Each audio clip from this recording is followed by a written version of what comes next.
What's up, New York? You're here with Kylie Pax, Australia's emotional eating coach. We are here in gorgeous sunny Queensland. Mine is Kylie Pax, and Kylie. I am so excited to be here in Dallas. You're here with Kylie Pax, Australia's emotional eating It's coach. Kylie Pax, Australia's emotional eating coach. Australia's emotional eating coach. Kylie Pax, Kylie Pax. Because we've had this has been the week of, I keep wanting to say authenticity, but it hasn't been authenticity. It's been, and now I can't remember.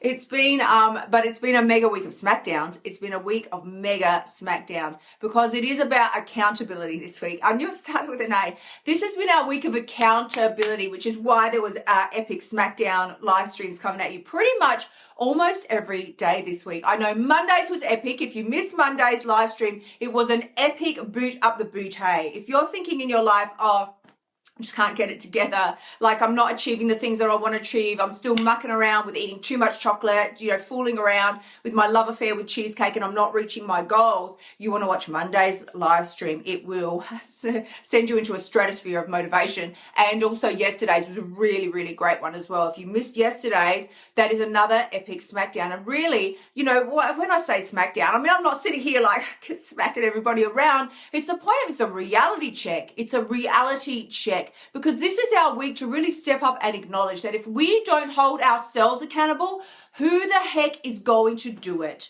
Who? Nobody can do it but you. That is why we do the diets. We kind of think, oh, well, the diet will keep me in check. I'll be accountable for what I eat and how much I eat because I've got this list that says I can only have these things. All it makes you do is want to push against the barriers that you've imposed upon yourself. Can we be real? Can we be real? You know me, right? You know my drill, Australia's emotional eating coach. If you're just dropping on now, please, there's been some epic live streams that have come your way this week because this is our week of accountability. So thank you so much for the likes and the loves. And please do, if you've seen any of the live streams this week and they've resonated with you, please help me spread the empowerment message. If it has helped you in any way, share. Because do you know who cares if you share Kylie's live stream? It's not who cares. Why should you care? Because when you set yourself free, when you take a stand and say, I am not putting up with feeling inferior anymore, like I don't cut it and I'm not good enough. When you step into your power, you give another person permission to do the same thing. When we all stay hidden away, screwed away in our little hidey holes, then the rest of the world stays that way as well. And it's not helping anyone. It doesn't help you, doesn't help anybody. So we are all part of the same movement. We are here to love and support each other. Our goal in life is not to get ahead of the next person. There is no finish line here. Like we just think there's some imaginary finish line and he who wins with the most toys, he who gets there with the most toys, looking still the best, wins.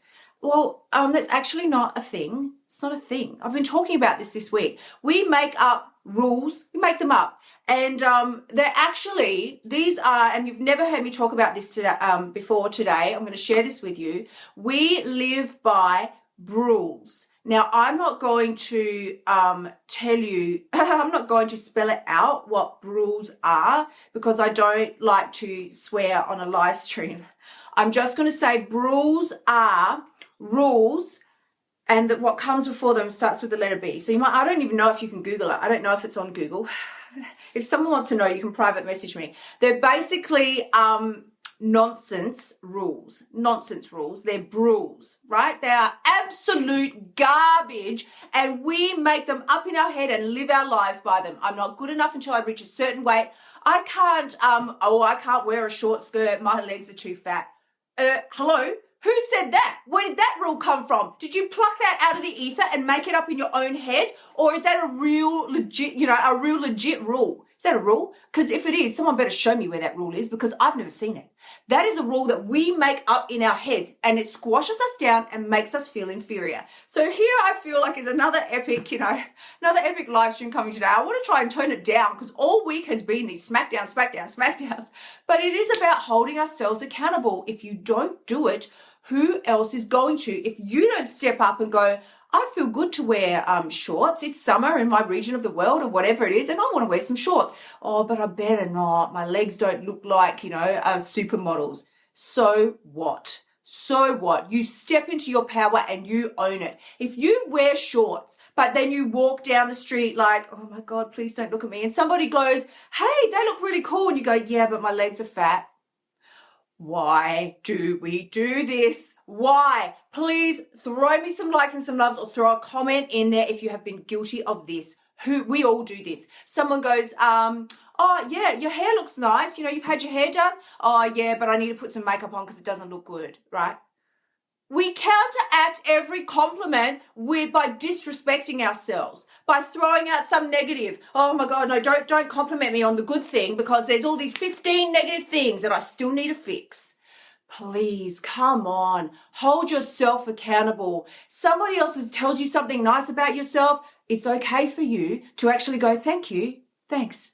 Your world isn't going to fall apart. The planets won't stop moving. It's all right. It's all right for you to accept a compliment and feel good about yourself. For you to live in a state of semi-unworthiness does not make you a better human being. How is that possible? It isn't. When you live in a state of I'm good enough exactly as I am on the way to where I'm going, is that not going to make you feel better about yourself? Are you not going to want to make better food choices if you're coming from a place of I am freaking rock exactly how I look now on the way to where I'm going? Is that not going to inspire you to make better, healthier food choices that are good for you and your body than if you're going, God, I'm such a fat loser. I hate myself so much. Oh, I'd love to have that fried rice. Better not. Better have the salad. And so you eat the stupid salad. And then 20 minutes later, you're like, damn it, that salad was so not what I wanted. And now you're back at the shops, whatever's gone on. You're back at the 7-Eleven. You've opened your desk drawer at work where it's like, the lights of heaven come out. Because that's where you keep your secret stash of sweets and lollies, right? This is what we do. This is what we do. I know what you do. You know how I know what you do? I get messages in my inbox every day from women that go, it's like you're in my head. I'm like, I am in your head because I've lived it. I know what you're doing because I've already done it. I didn't make this stuff up. It was my life. I know how you feel because I felt that way too. And I found my way out the other side. So this is what I wanted to share with you today. This is why I talk about holding yourself accountable. Nobody else can do it. How did I break off my secret illicit love affair with chocolate? I had to raise my own standards and hold myself accountable. I tried to do what we all do. We all do this because we feel so out of control around food, or I can't control myself around food, that we try and rope in somebody to try and control us. So you ask a partner, a spouse, your husband, your wife, whatever, even a BFF.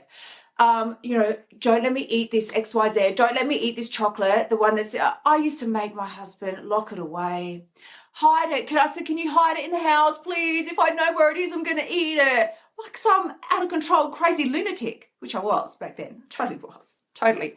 But I used to make him hide food. And then when I really wanted it, I would demand he tell me where it is, and he wouldn't, because I'd already asked him. I told him, I said, no matter what I do or say, don't give me the chocolate. But now I've decided, like, it might have been, the end of a work day and I really wanted some chocolate, but he wouldn't tell me where it was. So he didn't understand how the game was played. How he was supposed to play the game was I was supposed to tell him, do not give me the chocolate. Yet when I wanted to break my own rules, he was supposed to break them and just give me the chocolate. So it was just ended in pain and tragedy every time, until I would get mad enough, cross enough, and frantic enough that I would start tearing things around, like looking for the chocolate, and eventually he'd just go, here it is. Like, just take it. And I'd sit there. But we do this. We try and rope somebody else in to keep us accountable and under control the whole time. They can't do it. They can't do it. The only person that can do it is you. The only person who has the power is you. You hear me say it every day. The only person who has the power to change your life is you. We just don't believe that we have what it takes. We think it must be something more than whatever it is that resides within me. It must be something more because so far I haven't succeeded. But you just haven't raised your standards and stuck by them. You've run every time it got hard. You haven't held yourself accountable to the standards that you set. So we set the fancy standards and then we just nick off every time it gets a little uncomfortable, instead of sitting through it, waiting. Is this so scary? Is it so horrible? What is actually going on? We don't want to know about it. We just want out of there, right? Out. We just want out and relief from the discomfort. So this is how I wanted to wrap up the week. Wrap it up. This has been our week of accountability.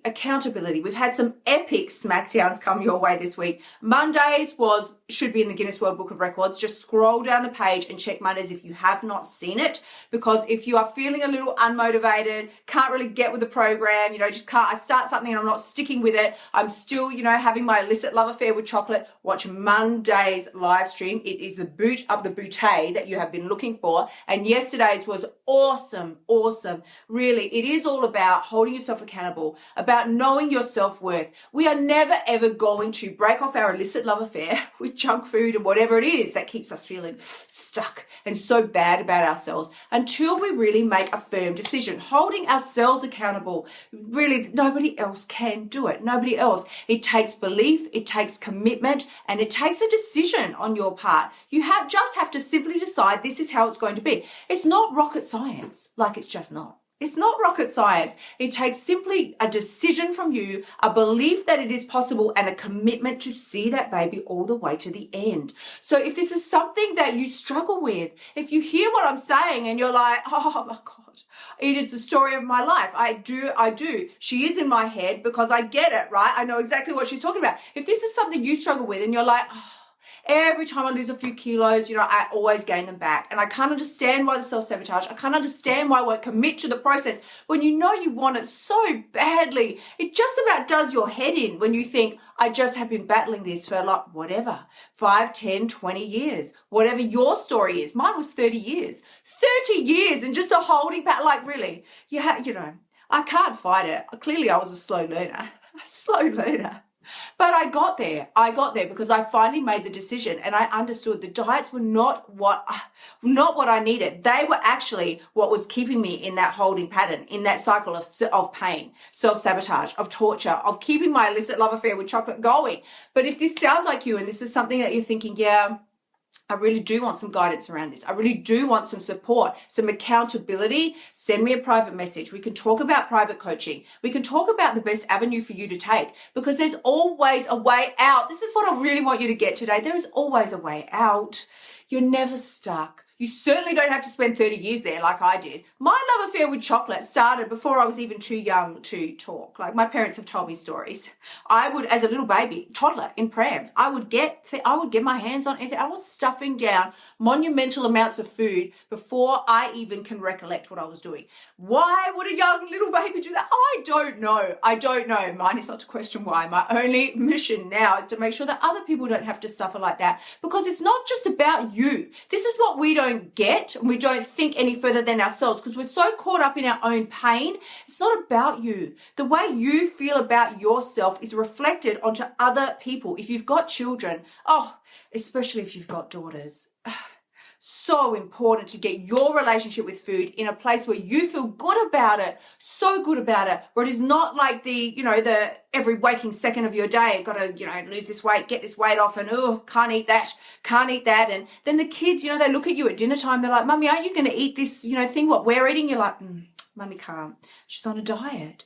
The message is, I'm not okay as I am. I'm not acceptable as I am. I've got to eat this hideous food over here while you all have a nice time. And then your daughters look at you and they're like, well, I love her. I love my mum. I want to be like her, so I need to do that. And that is exactly what happened to me. If you've never heard me say this before, my mum is my best friend, right? We're BFFs. When I was tiny, all I can remember is, her jumping on bathroom scales every morning and doing the whole dieting thing. That was the story of her life for many, many, many years. And so me, just being the young, eager to please daughter that I was, I thought, well, okay, I love and adore this woman. I need to be like her. So I then created an internal battle within myself and I suffered for 30 years. I had a hideous relationship with food for 30 years. I was actually suicidal towards the end over my relationship with food because I hated myself and my body so much. I felt so out of control around food. You hear me say all the time, and it's sort of my mantra, if you feel like you can't stand next to a chocolate cake without wanting to roll around in it naked, something is not right. Something is not right. And that is how it was for me because there's always a way out. That's what I want to say to you. There's always a way out. There are avenues available to you when you're ready. That whole, like, whatever that saying is, you know, when the student is ready, the teacher will appear. And it is true. It is true. The avenues have always been there for you. But when you're not in the right headspace, when you're not ready to move forward, you won't see them. It just will be like they're not even there. It just will be like they're not even there. So this is what I want you to get. If this is resonating with you in your heart, send me a private message. We can talk about the best course of action for you to be taking. There's private coaching. There are so many other avenues that can get you out of the sticking points that you're in now. If self-sabotage and resistance and procrastination are just about doing your head in, when you know what it is that you want and you just can't quite seem to get it time after time after time, send me a PM and we'll chat, because I'm more than happy to help you in any way that I can. You hear me say it all the time. And I say it because I mean it. It's true. Got any questions or anything that you want to know, throw it in the comments box below, because I will always come back and play with you later. You know how I do. You know how I do. So, like I said, it takes really, it's just a three ingredient muffin recipe mix, right? It takes a decision, belief, and commitment. If that is something that you're struggling with, or you want some accountability or guidance, let me know. But this is where it's at. This is where it's at. The only person who can hold you accountable ultimately is you. Yes, you need guidance. Yes, you need support. We all need that. We really do. But ultimately, it's always going to come down to you. If I can help you and support you in any way, send me a PM. We can talk about it. But until then, you know how it rolls at the end of every live stream, because it is so, so true. The only person who does have the power to change your life is you. And when you step up and decide that you're ready and you're taking some action so that you can be accountable for what actually goes on in your own life, yeah, that is when you've got what it takes. I cannot wait to see you all next week. I already know what next week's theme is going to be. It is so monumental and it is so epic. I'm going to share it with you now. Next week's theme is motivation. You wait for this. I have got so many amazing things coming your way next week. I cannot wait to see you all then. Have an awesome weekend. Until then, bye, sexy people. Thank you so much for spending time with me this week. I have loved being with you all. Remember, you can find me on Facebook, Instagram, Twitter, and Pinterest. And as always, the only person who has the power to change your life is you. And the very best part, you've got what it takes. Sending you so much love. I will see you next week. Until then, bye for now.